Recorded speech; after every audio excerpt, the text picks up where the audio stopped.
What do you think it was that alerted you so long ago to the dangers of the EU? And the reason I'm asking that is because there was reason for people to be hopeful about the EU project. The fact that you could travel in Europe without passports from country to country was interesting. There was a while when there seemed to be a real sheen on the EU project. And there was, of course, concerns after the First and Second World Wars that the project of nationalism had flaws built into it, especially on the European side, that were so massive that some other form of government might reasonably be attempted.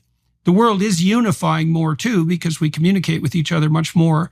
Now, you were obviously very early in your apprehension that distributing power farther up the hierarchy to a unified, say, European government or the UN or the WEF for that matter, had serious flaws. So what do you think it was that made you alert to that so much before anyone else really cottoned on to it? Well, I'm a sort of amateur historian. I love history, and I do think there are things we can learn from history. Sadly, we rarely do, but there are things we can learn.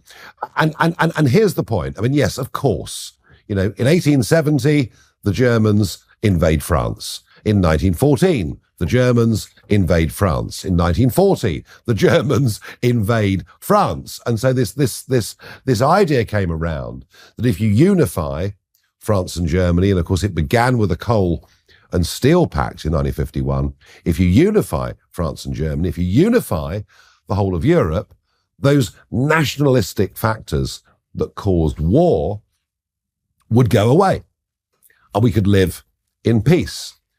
And I completely understand why people would have thought that after two catastrophic wars and think of the bombing, the civilian deaths, the Holocaust, all the awful things that did take place. But it was based on a fundamental misunderstanding. And the misunderstanding was that the existence of nation states led to war, but they made one fundamental error. And it's this: provided the nation state is acting as a functioning democracy, you don't have that problem.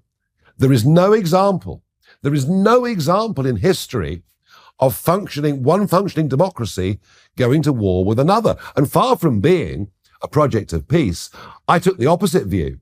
I took the view in about 1990, really.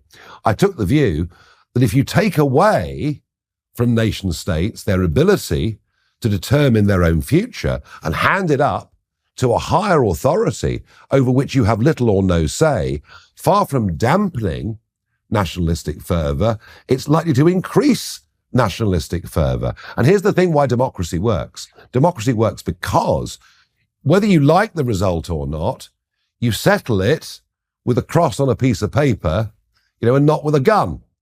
And so I actually felt that it was likely to provoke nationalistic terrorist groups, not to diminish them. So I took that big picture view a long time ago. And what happened was, you see, we did have a referendum on this back in the 70s.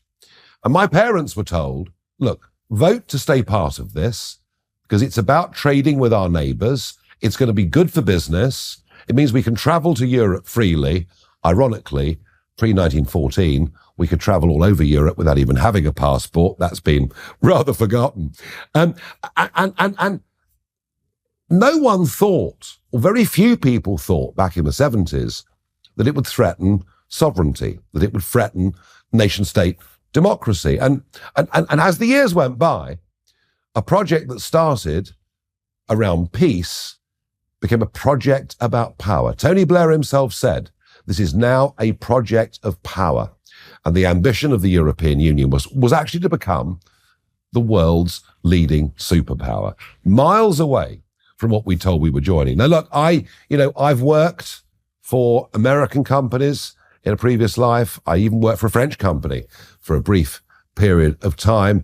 I get it. We're living in an interconnected world. I understand that. I am generally pro-free trade, provided it's fair. And I get international business and travel. I understand all of these things. But the unit by which we want to live, our ability to determine many things that are very important in our lives, democracy, which for goodness sake is what we fought 2 world wars for. These things really, really matter. And to begin with, you know, my warnings about this were thought to be hysterical.